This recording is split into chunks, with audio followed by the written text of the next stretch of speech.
All right, everyone, welcome back into another props video. Give me touching on the top prop bets for this Thursday night showdown between the Saints and the Rams. Getting into a preview of this game, I'm a little bit surprised at the over and under. I know the Rams have been playing well. I know the Rams defense maybe is still one where people are thinking you can score some points on, and you can, but all in all, the Saints offense hasn't been one that has been great. So I find that high game total to be interesting. 4 points for the Rams, I would say, does make sense, but 46 for an over and under is kind of crazy. Looking at the Rams, they're going to be pretty healthy in terms of players that we want to be targeting in terms of prop betting. That's good. For the Saints, they are maybe getting healthier than what they have been in the past, especially over the last month or so. So that's a good thing. You know, we're still waiting on some injury news item, but I want to go ahead and start out with the LA Rams, guys, and I'm going to be using underdog right now. It's just a little bit easier in terms of showing you guys the lines because they typically have more lines out as I'm recording this video. So looking at right now, we have Matthew Stafford under rush yards. I don't think we need to worry about that one too much, guys. To me, that's one that we don't really have to mess with too much. Looking at right now, though, Kyren Williams, rush yards at 88.5 is actually extremely interesting. Kyren Williams is someone, guys, that I personally do need to have a good game for my best balls. He is a player that I had in all the ones that advanced into the semifinals, and it would be very nice to make it to the finals, to have a chance at $1 million. So I'm definitely cheering for him to have an awesome game, and he really has been awesome. I mean, let's get it one thing straight. He has been dominating and really against some difficult matchups, and he has looked good doing it. You know, at the beginning of the season, some people were trying to tell you that he wasn't all that good, that it wasn't sustainable and whatnot, and I was just always confused. He has looked good, and especially against more difficult matchups, like against Washington. Like, you try to throw the football against them, that is what you do, and he still had a great game. Against Baltimore, one of the better defenses in the league, went off against them. Against Cleveland, still averaged 4.2 yards per carry. I mean, he has just been going off, and so really, I can get behind this. I can get behind betting this to continue. I'd be perfectly fine with that. The issue that I have here is that that's going to be a better sportsbook bet. And honestly, I'm wondering if this is going to be one where we get a demon price. And I will say, we don't really ever want to attack the demons. It's just a bad payout. It's not a good long-term solution, but maybe that'd be a source that we could do because really, I could see him going off in this game. I do worry that is a Thursday night game. Some random stuff seems to occur on Thursday nights. We are going to see Puka Nacua and Cooper Kupp. Those are going to be the next prop bets that we are getting. And obviously, we're not getting a full line of props just yet, but let's touch on those two. So Puka, it's weird. Like the last 2 weeks, Cooper Kupp has scored touchdowns. Cooper Kupp had a big touchdown in the last game. I was kind of saying, I think Puka Nacua is the receiver number one. If I had to choose one of the two, I would still probably say that. But guys, it's basically a toss-up right now. It is. The previous game against Cleveland, or a few games ago against Cleveland, Puka was the one that caught the deep touchdown. Last week, it was Cooper Kupp. And so they're both talented. We both like them, or I like them both. And it just seems to be, I don't want to say random which one goes off. And we know Stafford does love him, Cooper Kupp a little bit more. But I mean, Puka has been targeted just as much, base. So it's going to be tough to say which one, if we're going to want to bet the over receiving yards to go in on. And the line tells us that as well. Like personally, I'd probably just rather go with Puka because it's a little bit lower. All in all, probably not a big issue. We are seeing Matthew Stafford at 247.5 on underdog to be an okay one that we could roll with. All in all, I do kind of expect this offense to continue to play well. Like for what it's worth, you look at kind of the teams that the Saints have been able to play this season. Tennessee, kind of poor quarterback play. Carolina, Tampa. I know Baker's been playing better recently, but not the best. New England.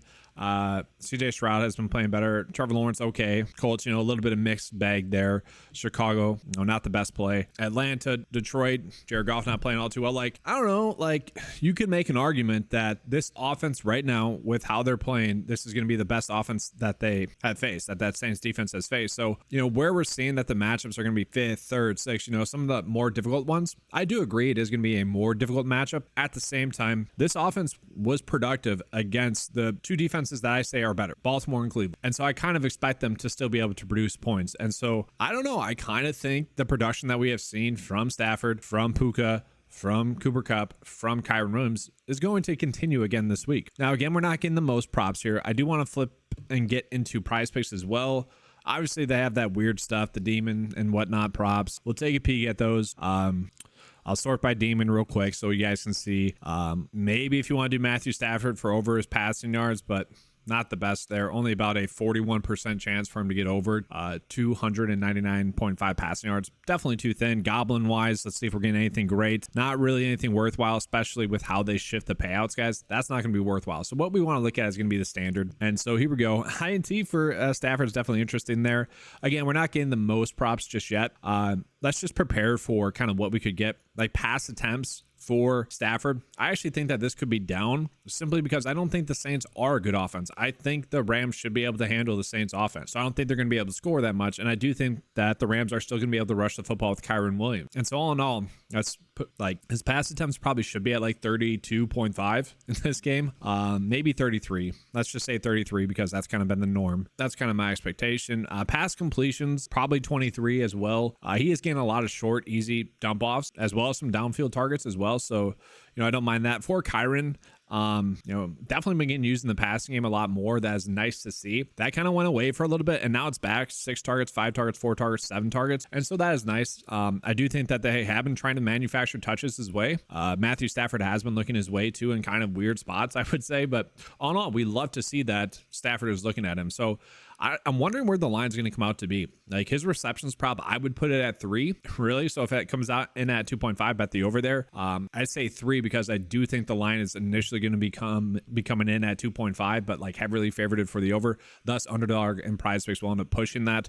Rush attempts, I'm actually extremely curious what that will be because again, I don't think the Rams are going to be too worried about the Saints offense. So thus, I think they're going to be able to rush the football against them and really want to get those rush attempts up. So that's going to be kind of my approach. Looking at Puka Nacua. Again, he has been targeted heavily. I would imagine that his receptions prop is going to be at 5 like he has gotten. If it's lower than that, guys, bet the over. I feel pretty good about that. Cooper Kupp, just because he's been getting more receptions lately, I bet this comes in at about 6 or 6.5. I'd still be able to bet the over there.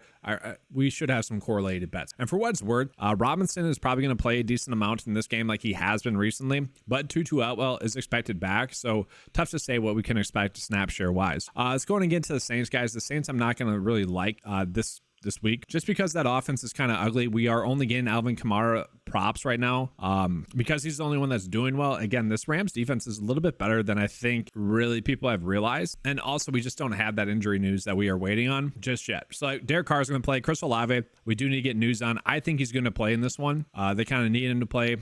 It's a big matchup. If he sits, we really don't want to be on anyone. Shaheed really didn't do much in the last game, only 4 targets in that game.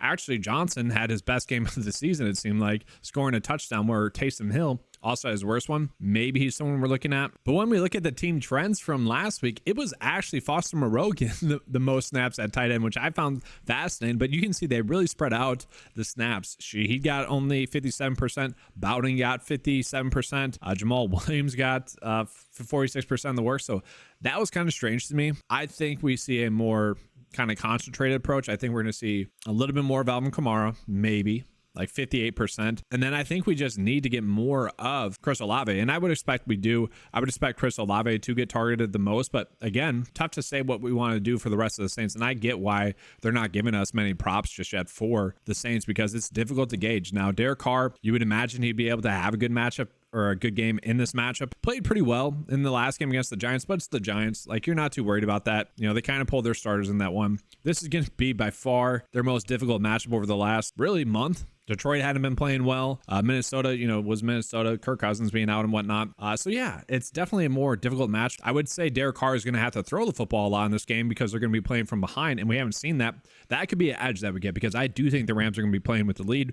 Thus, Derek Carr is going to have to throw the football more. So we could do kind of a correlated bet slip with Chris Olave potentially over receptions, and then maybe just Derek Carr for over passing yards. I will say I've been a little bit disappointed in the amount of targets that Alvin Kamara has gotten, but again, if they're playing from behind in this game, they're going to need to force him to get more snaps. I think we could see similar production to this that he had in Detroit in the receiving game. So all in all, maybe we're looking at his receiving yards over, but I actually don't mind his over rush yards as well. Maybe we're looking at total yards for Alvin Kamara. Right now, this is not the best line. I don't want to force it. So yeah, guys, not going to be any bet of the day because we don't have enough props just yet. I want to get this video out to you guys, early so that when the props come out, we can be prepared and make those adjustments. So that's going to be all for this video. Thank you guys for watching. Please give a like and subscribe. Do appreciate that. Let's have a good slate. And as always, let's keep cashing.